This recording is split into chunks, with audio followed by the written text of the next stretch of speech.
और आपसे हम वही जो बात हमने पहले की थी चाइना और अमेरिका की, उसी में जो है वो नैन्सी पेलोसी, मेरा ख्याल है इसी तरह से उनका नाम कुछ लिया जाता है, तो उनका ताइवान का विजिट है और उसके बाद कहा जा रहा है कि काफी आगे हंगामे की हम उम्मीद रख सकते हैं, बहुत टेंशन है। आप किस तरह देखते हैं सिचुएशन को?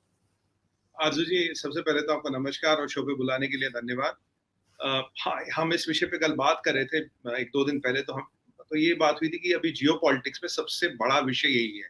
और अगर आप आज वर्ल्ड मीडिया का अटेंशन देखें, अगर आप उनकी सैटेलाइट को, शायद कल 3 मिलियन या 30 मिलियन लोग तो इंटरनेट पे ट्रैक कर रहे थे जब वो ताइवान उतर रही थी। तो इस सब को देखें तो इतना हाई प्रोफाइल विजिट, मतलब जब से मैंने होश संभाला मैंने ऐसे देखा नहीं कि जिस फ्लाइट को पूरी दुनिया के सारे सैटेलाइट, सारे वेबसाइटें, जितनी भी ट्रैकिंग साइट है, सब एक जहाज को देख रही हो। और उस समय उस एरिया में और कोई फ्लाइट नहीं थी, ताइवान के जेट्स उनके साथ थे, यूएस एयरफोर्स के जेट उनके साथ थे। अब जब वो ताइवान में उतरती तो I was having fingers cross, मैंने कहा ये चाइना वाले कुछ करेंगे। इन्होंने तो बहुत बोल दिया कि हम will shoot down the plane, PLA के वॉरशिप्स आ गए हैं, पीएलए के फाइटर जेट्स आ गए हैं, हमने कॉर्डन कर लिया है, हम एक्सरसाइज कर रहे हैं। अब ये ना, ये जी जिनपिंग, पता है मेरे को आज को क्या लगता है? अगर आपने अनिल कपूर साहब की एक पिक्चर देखी, सतीश कौशिक साहब की, उसमें एक कैरेक्टर था पप्पू पेजर। सतीश कौशिक जी पप्पू पेजर, बहुत अच्छे अदाकार है, पप्पू पेजर बने, वो बड़ा, वो धमकियां बड़ी स्टाइल में देते, तू मेरे को जानता है क्या, मैंने तेरे नाम की सवारी ली है। तो मुझे ये जी जिनपिंग ना नया पप्पू पेजर लग रहा है जियो पॉलिटिक्स का। भाई अगर तुम्हारी औकात नहीं है, तुम्हें मतलब नहीं, तुम लड़ाई कर नहीं सकते, अभी टेक्निकल रीजन पे आएंगे क्यों नहीं कर सकते, तो तुम्हें मतलब क्या पंगे लेने की, तुम्हें मतलब क्या ये स्टेटमेंट देने की, तुम ये मतलब आपका फॉरेन मिनिस्टर कहता है we can shoot down the plane, आप कहते हो don't play with the fire, मतलब, और वो आती है निकल जाती है, आपका एक जहाज नहीं उड़ता, कुछ होता नहीं, मतलब फिर ये पीएलए और आपको वो जो चंदा मामा है, ग्लोबल टाइम्स को मैं चंदा मामा कहता हूँ, हमारे यहाँ ना चंदा मामा में कॉमिक आती थी, चाचा चौधरी, साबू, ये सब एक चंदा मामा कॉमिक्स निकालता था। तो ये वो तो बच्चों के लिए निकालता था, इनका जो चंदा मामा वो है ग्लोबल टाइम्स, वो रोज छापता, जी हमने ये कर दिया, हमने वो कर दिया, आज हमने यहाँ एक्सरसाइज कर दी, आज हमने वहां कर दी। वो वही वाली बात होगी आरजू जी की, मतलब जो सर्जिकल स्ट्राइक का हम एक सिमुलेशन श्रीनगर में कहते हैं, और कहते हैं जी पाकिस्तान के अंदर सर्जिकल स्ट्राइक हो गई। एक बरोड़ा में कुछ डमीज बनाते, उनको हमारे एयरफोर्स के जहाज उड़ाते, बोलते ये बालाकोट हो गया। अरे भैया, रियल एक्शन करने में जो गुर्दा चाहिए, जो तुम्हारी हसीयत चाहिए, जो तुम्हारी औकात चाहिए, और अपने कहीं जाके एक मिलिट्री एक्सरसाइज करना, एक डमी टारगेट को उड़ाना और अपनी बहादुरी दिखाना, ये तो दो अलग अलग चीजें हैं ना। एक रियलिटी और मतलब एक रियलिटी और ड्रामा में फर्क है। ये वैसा ही ड्रामा है जब जी जिनपिंग एक 2 पैसे का मास्क लगा के वुहान गया था और कहता he was visiting COVID wards, मैंने तब आपको पता कोई सेट बनाया था उन्होंने, नकली सेट बनाया था। ये जो, और चाइना की, अगर आप आरजू जी देखिए, जो हमारे साथ 1962 में भी वॉर हुई थी, तो उन्होंने धोखा दिया था, हिंदी चीनी भाई भाई, और एक दिन हमला कर दिया। गलवान में उन्होंने हमला कर दिया, बात करने के लिए बुलाया था, पीठ में खंजर भोंका। इनकी औकात ही नहीं है सामने से लड़ाई कर ले। जब ये ज्यादा बोलते हैं ना, जब ये कर देंगे वो कर देंगे, तो मान के चलिए कुछ नहीं करेंगे। इनके बस का ही नहीं है कुछ करना, होता तो कल कर दिया। तुम्हारे प्रेसिडेंट का औकात क्या रहेगी दुनिया में, तुम्हारे पीएलए की, पीएलए के एयरफोर्स की, पीएलए की नेवी की, पीपुल्स रिपब्लिक ऑफ चाइना की औकात बची कितनी है दुनिया में? अरे अमेरिकन आ गए निकल गए, आप तो मतलब कुछ नहीं कर पाए। अब ये क्या कर रहे हैं? अब ये कह रहे हैं कि जी अब हम कल से लेके संडे तक ताइवान को सर्कल करेंगे। एक 6 जोन्स बनाए इन्होंने, 6 जोन्स मतलब, और एक जोन का इनका कॉन्सेप्ट है कि आप 12 माइल नजदीक नहीं आओगे ताइवान के, एक सॉवरन वाटर माना जाता है ताइवान का।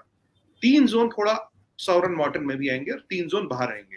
अब उसमें ये कहते हैं लॉन्ग रेंज एम्यूनिशन फायर करेंगे, जहाजों को उतारेंगे, ये करेंगे वो करेंगे, वो वाली वो जो से हमारे यहाँ कहते हैं ना हवाई फायर। अभी 3 दिन तक हवाई फायर का सर्कस चलाएंगे, हवाई फायर का सर्कस चलाएंगे। और जिसने आना था वो आ गया, जिसने जाना था वो क्या आ गया, जो धमकियां देते रह गए वो वहीं रह गए। कहते हैं ना कि चिड़िया चुग गई खेत। और नैन्सी पेलोसी को ताइवान के प्रेसिडेंट मिस वेन जो है, उन्होंने हाईएस्ट सिविलियन ऑनर दिया है। वो कहते हैं ना जख्म पे नमक और मिर्च लगाना, highest civilian honour American speaker of the house को कौन देता है? ताइवान की प्रेसिडेंट देती है। मतलब, और ये लोग अब यही बातें करें, हम ये करेंगे वो करेंगे। अच्छा, एक और चीज अब मैं मानता हूँ, इन्होंने बोला हम ताइवान से कुछ एग्रो प्रोडक्ट्स का इंपोर्ट बंद करेंगे। ताइवान से प्रोडक्ट का बंद करना है तो इलेक्ट्रॉनिक्स का बंद करो ना, सेमीकंडक्टर का बंद करो।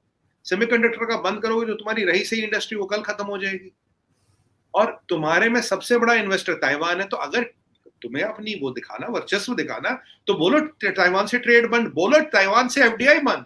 तुम्हारा सबसे बड़ा एफडीआई ताइवान से आता है, सबसे ज्यादा पैसा और जिसपे तुम आता है ताइवान से। तुम्हारी जो इंडस्ट्री है इलेक्ट्रॉनिक्स, जिसमें तुमने दुनिया भर में सस्ते फोन बेच रहे हो, उसकी चिप आती है ताइवान से, वो बंद करो। ये मतलब सब्जी नहीं लेंगे, शिमला मिर्चें नहीं लेंगे, प्याज नहीं लेंगे, लहसुन नहीं लेंगे, उससे ताइवान को फर्क पड़ रहा है क्या?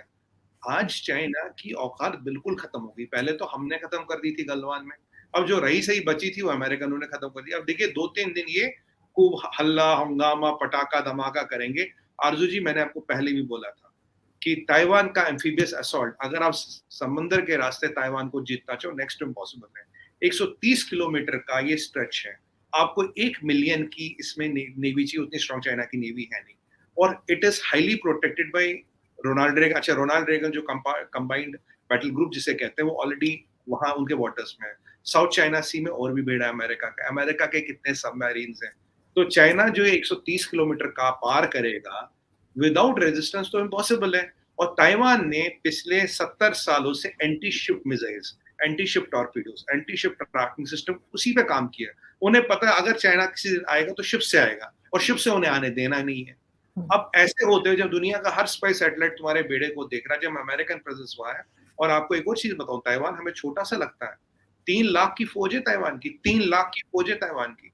और पीपुल्स रिपब्लिक ऑफ चाइना की आज की डेट में 8 लाख की फौज है। पहले ज्यादा थी, उन्होंने कम कर दी, 8 से 9 लाख के बीच की फौज है। तो कोई ताइवान मतलब कोई खिचड़ी नहीं है कि मतलब चाय में घोल, मतलब चीनी नहीं है चाय में घोल के पी जाएंगे। अगर मैंने आपको ये भी बोला था, अगर चाइना की औकात होती तो ताइवान ले चुके होते हो। हकीकत ये है आरजू जी, हकीकत है, with all facts and figures I can validate this. China Taiwan पे कब्जा कर नहीं सकता, चाइना अमेरिका को हरा नहीं सकता। ताइवान पे कब्जा करने के लिए अमेरिका को हराना जरूरी है।